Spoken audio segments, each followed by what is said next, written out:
ವೇದೋ ನಿತ್ಯಮಧೀಯತಾಂ ತದುದಿನಂ ಕರ್ಮಸ್ವನುಷ್ಠೀಯತಾಂ ಅಂಥೇಳಿ ಶಂಕರ ಭಗವತ್ಪಾದಾಚಾರ್ಯರು ಒಂದು ಕಡೆ ಹೇಳ್ತಾರೆ. ಏನು ಅಂತ ಕೇಳಿದ್ರೆ, ವೇದವನ್ನು ಚೆನ್ನಾಗಿ ಅಧ್ಯಯನ ಮಾಡಿ ವೇದದಲ್ಲಿ ಬರುವಂತಹ ಕರ್ಮಾನುಷ್ಠಾನವನ್ನು ಮಾಡೋದ್ರಿಂದ ಮನುಷ್ಯ ಬೇಕಾದಂಥ ಎಲ್ಲ ರೀತಿಯಂತಹ ಶ್ರೇಯಸ್ಸನ್ನು ಪಡಿತಾನೆ ಅಂತ. ಹಾಗಾಗಿ ಈ ಸಮಯಾಚಾರ ಅನ್ನುವಂತಹ ಸಂಸ್ಥೆಯಲ್ಲಿ ಇನ್ನೊಂದು ಅಂಗ ಏನು ಅಂತ ಕೇಳಿದ್ರೆ ಪೂಜಾ ಪದ್ಧತಿ ಅಂತ. ಅಂದರೆ ಕೆಲವೊಬ್ರಿಗೆ ಏನಾಗ್ತದೆ ಅಂತ ಕೇಳಿದರೆ, ಮನೆಯಲ್ಲಿ ಪೂಜಾದಿಗಳನ್ನೆಲ್ಲ ಮಾಡೋದು ಅಥವಾ ವಾರ್ಷಿಕವಾದಂತಹ ದೇವತಾರಾಧನೆ ಮಾಡುವಂಥದ್ದು ಕಷ್ಟ ಆಗ್ತದೆ. ಅಥವಾ ಬೇರೆ ಬೇರೆ ರೀತಿಯಂತಹ ದೇಶಗಳಲ್ಲಿ ಬೇರೆ ಬೇರೆ ದೂರ ಪ್ರದೇಶಗಳಲ್ಲಿ ಇರುವಂಥವರಿಗೆ ಆ ಪೂಜಾ ಸಲಕರಣೆಗಳನ್ನೆಲ್ಲ ಒದಗಿಸಿ ಪೂಜೆಯನ್ನು ಮಾಡಿಸೋವಂಥದ್ದು ಅಥವಾ ಪರಿಹಾರಾದಿಗಳನ್ನೆಲ್ಲ ಮಾಡಿಸೋವಂಥದ್ದು ಕಷ್ಟ ಆಗ್ತದೆ. ಅದಕ್ಕೋಸ್ಕರ ಅದಕ್ಕೆ ಬೇಕಾದಂಥ ಎಲ್ಲ ರೀತಿಯಂಥ ಜಾಗ ಮತ್ತು ವ್ಯವಸ್ಥೆಗಳನ್ನು ಈ ಸಮೂಹ ಸಂಸ್ಥೆಯ ಮೂಲಕ ನಾವು ಮಾಡ್ತಾಯಿದ್ದೀವಿ. ಮತ್ತು ವಿಶೇಷ ಏನು ಅಂತ ಕೇಳಿದರೆ, ಇದು ಆನ್ಲೈನ್ ಮತ್ತು ಆಫ್ಲೈನ್ ಎರಡರಲ್ಲೂ ನಡೀತದೆ. ಎರಡರಲ್ಲೂ ಕೂಡ ಇದಕ್ಕೆ ಬೇಕಾದಂಥ ಎಲ್ಲ ವ್ಯವಸ್ಥೆಯನ್ನು ಮಾಡ್ತಾಯಿದ್ದೀವಿ. ಮತ್ತು ಪೂಜಾ ವಿಧಿಯನ್ನು ಹೇಳಿಕೊಡ್ಲಿಕ್ಕೆ ವೇದೋಕ್ತವಾದಂತಹ ಕ್ರಿಯೆಗಳಿಗೆ ಬೇಕಾದಂಥದ್ದು ಮತ್ತು ಪುರಾಣೋಕ್ತ ಕ್ರಿಯೆಗಳಿಗೆ ಬೇಕಾದಂಥದ್ದು ಮತ್ತು ವಿಶೇಷವಾಗಿ ತಂತ್ರೋಕ್ತ ಅಂತ. ತಂತ್ರ ಅಂತ ಬಂದ ತಕ್ಷಣ ನಮ್ಮ ಮನುಷ್ಯನ ಮನಸ್ಸಿಗೆ ಬರುವಂಥದ್ದೇನು ಅಂತ ಕೇಳಿದರೆ, ಇವ್ರು ಬೇರೆ ಬೇರೆ ರೀತಿಯ ಅಂಥದ್ದೇನೋ ಮಾಡ್ತಾ ಇದ್ದಾರೆ ಅಂತ.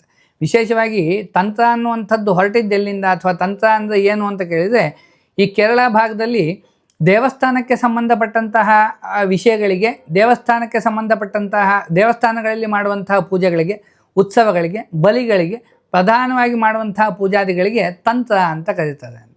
ತಂತ್ರ ಅಂದರೆ ಏನು ಅಂತ ಕೇಳಿದರೆ, ಅದು ಒಂದು ಕ್ರಿಯೆ ಅಂತ, ಪ್ರಕರಣ ಅಂತ. ನಾವು ಏನು ದೇವಾಲಯ ಪ್ರಕರಣ ಅಂತ ಏನು ಕರಿತೀವಿ, ಈ ನಾವು ಶೈವಾಗಮದಲ್ಲಿ ದೇವಾಲಯ ಪ್ರಕರಣ ಅಂತ ಒಂದು ಪ್ರಕರಣ ಇದೆ. ಅಂದರೆ ದೇವಾಲಯಕ್ಕೆ ಸಂಬಂಧಪಟ್ಟಂತಹ ವಿಷಯಗಳು, ಉತ್ಸವ ಪ್ರಕರಣ, ಉತ್ಸವಕ್ಕೆ ಸಂಬಂಧಪಟ್ಟಂತಹ ಪ್ರಕರಣಗಳು, ನಿತ್ಯ ಪ್ರಕರಣ, ನಿತ್ಯಕ್ಕೆ ಬೇಕಾದಂಥ ಪ್ರಕರಣಗಳು, ಮತ್ತು ಬಲಿ ಬೇಕಾದಂಥ ಬೇರೆ ಬೇರೆ ರೀತಿಯಂಥ ವಿಭಾಗಗಳು.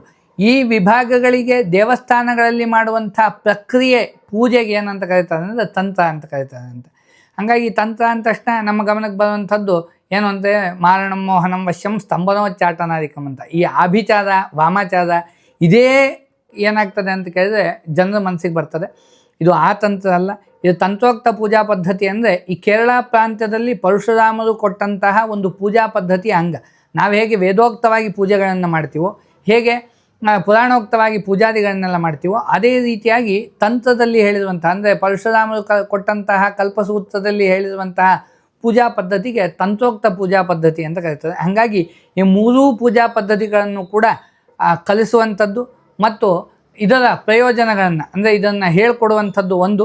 ಎರಡನೇದಾಗಿ ಇದರ ಉಪಯೋಗವನ್ನು ಜನರಿಗೆ ಕೊಡುವಂಥದ್ದು. ಪರಿಹಾರಾದಿಗಳಿಗೆ ಬೇಕಾದಂತಹ ಯಾವ ಪೂಜಾ ಪದ್ಧತಿಯಲ್ಲಿ ಅವರಿಗೆ ಪರಿಹಾರಗಳು ಬೇಕು, ಆ ಮಾರ್ಗಗಳಲ್ಲಿ ಪರಿಹಾರಗಳನ್ನು ಮಾಡಿಕೊಡುವಂತಹ ಒಂದು ವ್ಯವಸ್ಥೆಯನ್ನು ಈ ಸಮೂಹ ಸಂಸ್ಥೆಯಲ್ಲಿ ಮಾಡಿದ್ವಿ.